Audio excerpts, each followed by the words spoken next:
ধানের শীষের বিজয় মানেই হলো নৌকার বিজয়।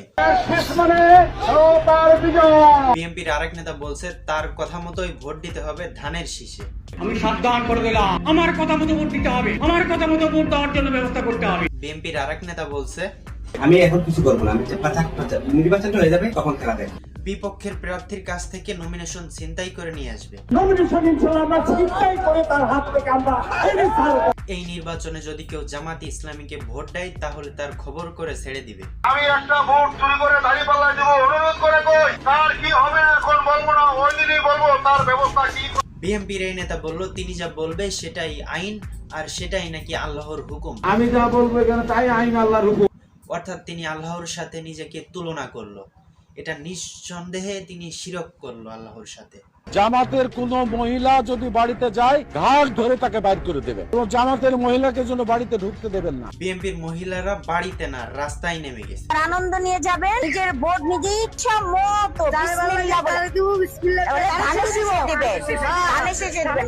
এটাই সবচেয়ে দুঃখের বিষয়। ভোট দিতে বললো ধানের শীষে, কিন্তু তারা ভোট দিবে দাড়িপাল্লাই। আফসোস, মহা আফসোস। ভোট দিলে আমরা জান্নাত পাবো, এটা আমরা বলতে পারি। বিএনপির এক নেতা বলল ধানের শীষে ভোট দিলে নাকি জান্নাত পাওয়া যাবে। বাংলাদেশ জিন্দাবাদ। এতদিন হয়ে গেল শেখ হাসিনাকে বাংলাদেশ থেকে তাড়িয়ে দিলেও শেখ হাসিনা রয়ে গেছে কিছু মানুষের অন্তরে। আমাদের প্রধানমন্ত্রী শেখ খালেদা জিয়াকে আমরা একটা দানের শীষ মার্কায় ভোট দিয়ে জয়যুক্ত করব। এই নেতার কথা শুনলে বোঝা যায় তিনি নৌকায় উঠে ধান কাটতেন। ফিরে আসবে জিয়াউর রহমানের গণতান্ত্রিক বাংলাদেশ, ফিরে আসবে দেশনেত্রী শেখ হাসিনার বাংলাদেশ। কামটা কি করলো দেখছেন? হাজার হাজার মানুষের সামনে বিএনপির স্টেজে উঠে বলল ফিরে আসবে শেখ হাসিনার বাংলাদেশ।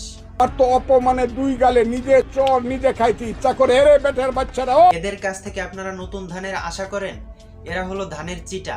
আসল ধানগুলো আপনারা তাড়াতাড়ি খুঁজে বের করুন। জননেত্রী বেগম শেখ হাসিনা কি হয়েছে?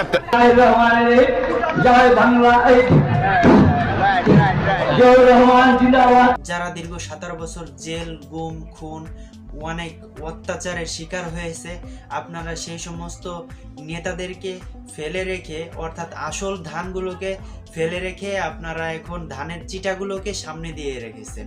এদেরকে